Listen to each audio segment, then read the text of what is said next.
اس force کا سر آپ بھی حصہ بنیں گے؟ حلف شلف ہونا ہے، بڑی کوئی تقریب سنا ہے آپ لوگ کر رہے ہیں، تو آپ بھی جا کے اوتھ لیں گے؟ بالکل، رہائی کی جو فورس ہے اس کے لیے بالکل ہم حصہ بنے گی انشاءاللہ تعالیٰ. اور دیکھیں یہ فورس اس لیے بنائی جا رہی ہے کہ خان صاحب کو رہا کرایا جائے. اب خان صاحب جھوٹے مقدمات کے اندر پابند سلاسل سے ان کو جیل میں رکھا ہوا ہے، عدالتیں کیسز سن نہیں رہی، جہاں کیسز مطلب اتنے اہم نہیں ہیں ان کو سنا جا رہا ہے. عمران خان صاحب کے خلاف جو کیسز ہیں ان کو سنا جا رہا ہے، لیکن خان صاحب کی بیلز جو ہیں جیسے القادر ٹرسٹ کیس ہو یا اسی طرح توشہ خانہ 2 کیس ہو، ان میں سماعت نہیں لگائی جا رہی. آپ کے سامنے معاملہ ہے کہ کل کی ایکسپیکٹیشن تھی کہ توشہ خانہ اور القادر ٹرسٹ کیس کی جو اپیلیں دائر کی ہوئی ہیں ہائی کورٹ کے اندر خان صاحب کی ضمانت والی، ان میں کل سماعت ہوگی. لیکن ہوا یہ ہے کہ جو چیف جسٹس اسلام آباد ہائی کورٹ ہیں جسٹس سرفراز ڈوگر صاحب، وہ پتہ چلا ہے کہ ان کا بینچ ہی کل اویلیبل نہیں ہے. تو جب ایسی صورتحال ہوگی کہ عدالتیں رات کو جب آپ کا دل ہوگا آپ کھول لیں گے اور دن کے اندر لوگ درخواستیں دیتے رہیں گے، دھرنے دے کر بیٹھے رہیں گے آپ کے کورٹ کے سامنے، اور آپ آگے سے سنوائی نہیں کریں گے. 1 سال سے زیادہ ٹائم ہو گیا القادر ٹرسٹ کیس کے اندر اپیل فائل. اچھا سر، میں آپ کو انٹرپٹ نہیں کیا، میں نے کہا بیک گراؤنڈ سیٹ کر رہے ہیں تھوڑا سا تو میں سن لوں آپ کی بات، لیکن سر کوئی عجیب سی، میں مزے کا خیز کا لفظ بھی استعمال کروں گی، مزے کا خیز بات نہیں ہے. یہ سارے معاملات حل ہو جائیں گے، آپ لوگ ایک فورس کا اعلان کریں گے، جا کے اس کا کوئی اوتھ لیں گے، میڈیا آپٹکس ضرور ہو سکتے ہیں، سوشل میڈیا کے لیے ویژول ضرور ہو سکتے ہیں، فائدہ تو کوئی نہیں نظر آتا. دیکھیں بیسیکلی جو ہے نا، دھرنے دیے، احتجاج کیا پورے ملک پہ، یہ جام ہڑتال، ہر طرح کی کالز دیں، مارچ بھی کیا. ہم یہ سمجھ رہے ہیں کہ یہاں اثر جو ہے خان صاحب کی رہائی کے لیے نہیں ہو رہا. یہی سوال کر رہے ہیں جی، اس کے لیے اب ہم تیاری کے ساتھ نہیں، دیکھیں ہم تیاری کے ساتھ ایک موبلائزیشن، ایک یہ سسٹم ہے، ایک سینٹرلائز ڈیٹا ہے. ملک کے اندر آپ کہہ رہے ہیں ہم ایک فورس بنانے لگے ہیں، تو پہلے بات سمجھ میں نہیں آتی. میں پہلا آپ کو بتا دوں، کمانڈو ٹریننگ کرنے لگے ہیں، کیا کریں؟ دیکھیں آئین پاکستان آپ کو حق دیتا ہے کوئی بھی جماعت جوائن کرنے کا، کسی جماعت کا ممبر بننے کا، فورس بنانے کا. فورس سے کیا مطلب؟ آئین کا آرٹیکل 17 جو ہے وہ کسی بھی شخص کو حق دیتا ہے، اور چیف منسٹر کو بھی یہ حق دیتا ہے کہ وہ، کیونکہ پہلے تو ایم پی ہے نا. نہیں سر، ایسا کوئی حق نہیں دیتا مجھے. نہیں ایسا کوئی حق نہیں دیتا. پولیٹیکل پارٹی بنانا ایک الگ چیز ہے، یہ کہنا ہم ایک فورس بنانے لگے ہیں اور سیدھی انگلی سے نہیں نکل رہا تو انگلی ٹیڑھی کرنے لگے ہیں. بالکل ٹیڑھی کرنی پڑی. جب آپ کے اوپر جیلی لوگ بٹھائے جائیں گے، مینڈیٹ لوٹ کے بٹھائے گئے، ایسا بالکل اس نظام کو گرائیں گے، عمران خان کو رہا کریں گے. یہ جھوٹ کا نظام قائم کیا گیا ہے اور اس کے لیے فورس بنا رہے ہیں. یہ ہمارا رائٹ ہے، کیونکہ جب آپ کے پاس سب دروازے بند ہیں تو اس کے بعد آپ کے پاس کیا آپشن بچتا ہے؟ چلے میں آپ کی جانب آتی ہوں، کیونکہ فورس بنانے سے پہلے بہتر ہوتا ہے کہ جو پارٹی آلریڈی ہے اسی کو ہاؤس اینڈ آرڈر کر لیں. لیکن میں آئی کم بیک ٹو، میں تنگی صاحب کو ذرا گفتگو میں شامل کر لوں. سر میں یہ فورس اور یہ ساری باتیں جو ہیں یہ بھی آپ سے پوچھوں گی، لیکن ابتدائی میں جو سر نقطہ میں نے اٹھایا کہ کیا سسٹم میں پی ٹی آئی کے لیے کوئی جگہ بن رہی ہے، تھوڑا سا اس کے اوپر ذرا کامنٹ کر دیجیے گا کہ پرائم منسٹر کی چیف منسٹر صاحب سے ملاقات ہونا، پی ٹی آئی کے اپنے اندر سے یہ گواہی آنا کہ محسن نقوی صاحب نے بڑی کوشش کی ہے خان صاحب کی رہائی کے لیے، رانا ثناء اللہ کا اعتراف کرنا کہ وہ ہم ڈیلز آفر کرتے رہے ہیں خان صاحب کو، انہوں نے خود جو ہے وہ ڈیل ایکسیپٹ نہیں کی. اس کا مطلب ہے سر آپ لوگوں کے پاس گنجائش ہے، آپ گنجائش بنا رہے ہیں ان لوگوں کی سسٹم کے اندر. بسم اللہ الرحمن الرحیم. یشپین میں آپ کے ساتھ ٹاک شو کرتا تھا تو اس وقت میں روزانہ تقریباً 2 3 4 5 ٹاک شوز کرتے تھے. اس وقت میں پاکستان پیپلز پارٹی کا حصہ تھا. جی آج پہلی مرتبہ میں پاکستان مسلم لیگ نون کی پلیٹ فارم سے آپ کے سامنے مخاطب ہوں.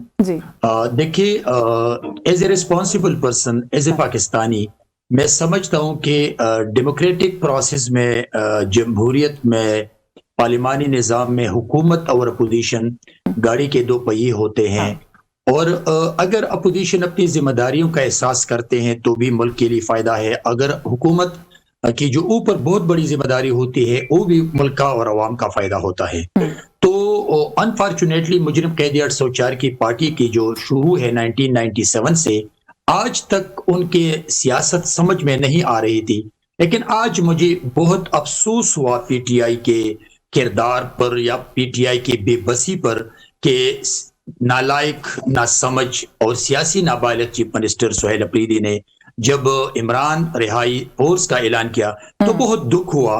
اور یہ اس لیے مجھے دکھ ہوا کہ آج اتنا بے بس مجھے نظر آ گیا کہ اگر یہ سیاست کرتے تھے اور یہ سیاسی جماعت کے طور پر پاکستان میں اپوزیشن میں یا حکومت میں عوام کی خدمت کے لیے، پاکستان کی خدمت کے لیے، عوام کی ترقی کے لیے، پاکستان کی ترقی کے لیے، اداروں کی ترقی کے لیے اگر ان کی سوچ پازیٹیو تھی تو آج ان کے سامنے یہ نوبت نہ آتی کہ یہ بے بسی کے عالم میں یہ عمران رہائی فورس کے اعلان نہیں، لیکن تنگی صاحب آپ نے کہیں نہ کہیں خود کو، اپنی حکومت کو، اس سسٹم کو کویسچن نہیں کیا کہ ایک سیاسی جماعت کیوں مجبور ہوئی کہ اس طرح کے اعلانات تک پہنچ گئی، فورسز بنانے کی بات کر رہے ہیں، ان کا لیڈر ہے، ایکس پرائم منسٹر ہے، آپ نے آئسولیشن میں رکھا ہوا ہے، ملاقات نہیں ہونے دیتے، یہ سوال نہیں پوچھا سر؟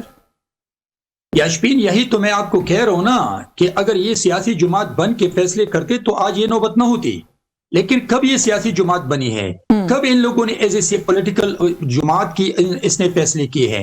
اگر یہ حکومت میں تھے یا بدبودار دھرنے میں جب یہ بیٹھے تھے، آج اگر مجرم قید 804 کی رہائی کے لیے جو تحریک کی باتیں ہیں، جو اڈیالہ جیل پہ حملوں کی باتیں ہیں، جو اڈیالہ جیل کے تالے کے توڑنے کی بات ہے، جو انگلی ٹیڑنے کی بات، ٹیڑھ کرنے کی بات ہے، ٹوٹنے کی بات ہے، تو یہی تو میں کہہ رہا ہوں اگر یہ سیاسی جماعت بن کے اپنے لیڈر کی رہائی کے لیے آئین اور دستور کے دائرے میں اپنی سٹرگل کرتے تو اس سے پہلے بھی بہت زیادہ لیڈر اس اڈیالہ جیل میں بنتے، ایگزائل میں چلے گئے تھے، لیکن ان کی پارٹی ٹوٹ پھوٹ کا شکار نہیں تھے۔ جب ایگزائل میں لیڈر چلے جاتے تھے یا جیل میں چلے جاتے تو اس کے بعد اس کی پارٹی میں اور قوت بن جاتی تھی۔ سر وہ لیڈرز ڈیل کر لیتے تھے نا سر، وہ لیڈرز ڈیل کر لیتے تھے، یہ تو ایک ایسے لیڈر ہیں جن کا اعتراف آپ کی جماعت کے لوگ کر رہے ہیں کہ ہم ڈیل کہتے ہیں، یہ ڈیل کو مانتے نہیں ہیں۔ اب تو ہم نہیں کہہ رہے، اب تو آپ کی جماعت سے لوگ مان رہے ہیں۔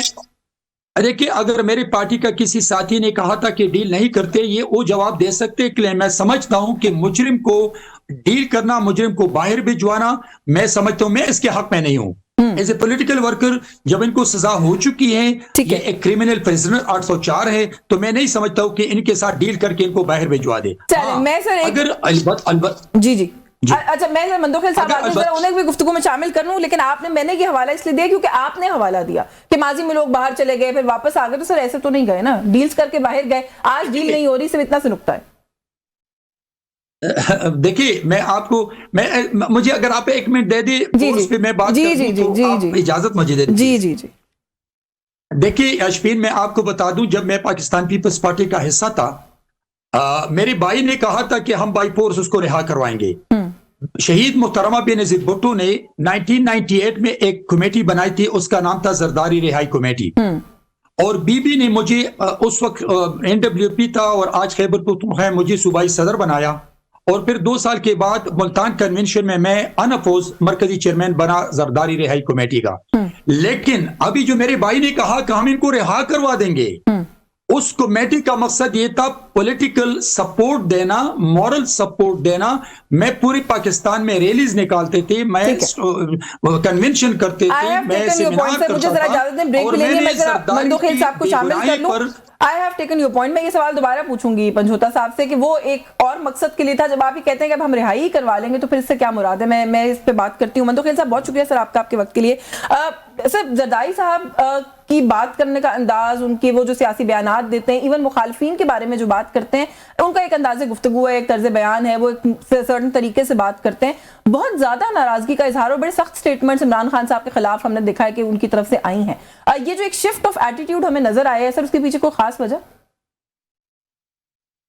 نہیں اشوین، بالکل خاص وجہ نہیں ہے۔ آپ کو یاد ہوگا ابھی مہینہ ڈیڑھ پہلے حامد میر صاحب کے پروگرام میں زرداری صاحب سے جب سوال کیا تھا جیل کے حوالے سے، تو انہوں نے کہا کہ جیل پوچھتی ہے 2 سال بعد، جیل بتاتی ہے کہ بابا میں جیل ہوں۔ اسی پیرا میں انہوں نے کہا کہ آج ابھی 2 سال یا 1.5 سال ہوئے خان صاحب کو، تو یہ ساری باتیں کیوں آ رہی ہیں، اور یہ ساری باتیں کیوں آ رہی ہے اس طرح سے کہ ڈیل ہو رہی، ڈیل نہیں ہو رہی۔ میں آپ کے سامنے چند دلائل رکھ دیتا ہوں۔ پہلے تو میں ہمارے مسلم لیگ نون کے دوست کو یہ بتانا چاہ رہا ہوں کہ آپ نون لیگ کے بارے میں زیادہ نہیں جانتے ہو، تاریخ نہیں پتا۔ نواز شریف صاحب سزا یافتہ تھے تب باہر گئے، اور اس وقت بھی ہم نے یہ کہا کہ عدالتوں کو تالے لگائے جائے جب ایک شخص کو عدالت سزا دیے اور آپ جہاز میں بٹھا کے ان کو لے جا رہے، تو تھوڑا سا تاریخ درست کرنے کے لیے میں نے ایک بات کی ہے۔ آپ سوال یہ کہ عمران خان صاحب کے ڈیل، 2-3 چیزیں میں آپ کے سامنے رکھ دیتا ہوں۔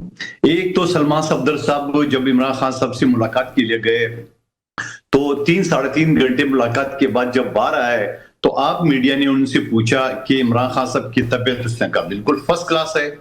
1 گھنٹے کے بعد وہ فرسٹ کلاس سے مکر گیا، انہوں نے یہ کہا میں رپورٹ میں بتاؤں گا، اور پھر رپورٹ میں نہ وہ صرف وکیل سے ڈاکٹر بنتا ہے بلکہ ڈاکٹر سے بھی آئی اسپیشلسٹ بنتا ہے، اور وہ آنکھ کا پرسنٹیج بھی بتاتے ہیں، بابا 15% ہے۔